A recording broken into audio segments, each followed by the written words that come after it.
On a fêté officiellement le 50e anniversaire de l'indépendance de Maurice et aussi par la même occasion le 26e anniversaire de la République de Maurice, le 12 mars.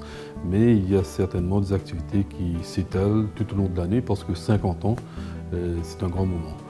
Et Maurice, c'est une jeune nation et notre histoire a commencé, on va dire vraiment en 1715, mais avant il y a eu différents passages des navigateurs arabes, portugais, hollandais.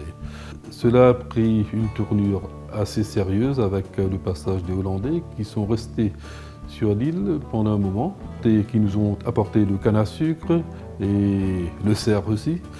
Ensuite, à partir de 1715, les Français sont venus et là on est devenu une colonie française à part entière pendant un siècle. Et à partir de 1810, il y a eu l'arrivée des Anglais et on est passé d'une colonie française à une colonie anglaise pendant un siècle et demi. Et je dois vous dire que Maurice a connu de grands moments dans son histoire. Et 3 siècles d'histoire, on a connu l'esclavage, la colonisation bien sûr, l'engagisme, mais on a connu aussi le vivre ensemble. Donc on a appris à vivre ensemble parce qu'à Maurice il n'y avait pas d'indigènes. Donc tous les Mauriciens actuellement ont des ancêtres venus d'ailleurs, de la France, de l'Afrique. Quand je parle de l'Afrique, c'est Madagascar, Mozambique, Sénégal, d'Inde, de la Chine.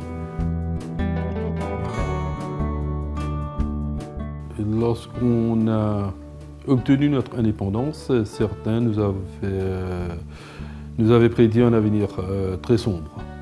Mais nous avons pu relever les défis et nous n'avions pas vraiment de ressources naturelles, mais nous avons misé sur notre solidarité, notre détermination, notre savoir-faire et notre savoir-être aussi. On a démarré avec un PIB de $200 par tête d'habitant. Et en l'espace de 50 ans, nous avons pu multiplier ce PIB par 50. Et maintenant, on a atteint la barre de $10 000 par tête d'habitant. Donc c'est quand même révélateur. Et ensuite, depuis quelques années, Maurice est maintenant classé premier en Afrique selon le rapport de la Banque mondiale Doing Business.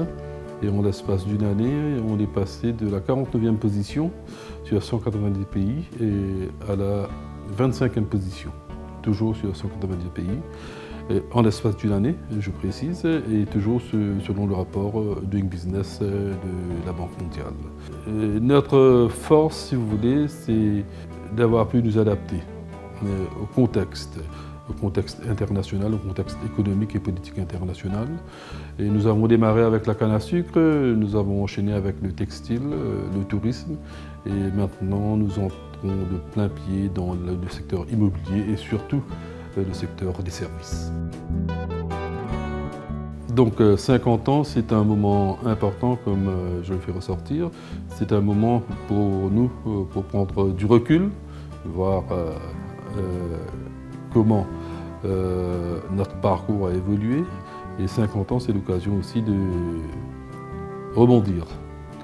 Et actuellement, nous sommes un pays à revenu intermédiaire et notre Premier ministre, l'honorable Pravin Jagnnath, est déterminé pour faire en sorte que dans les 10 ans à venir, nous passons ce cap, c'est-à-dire nous devenons un pays à revenu élevé.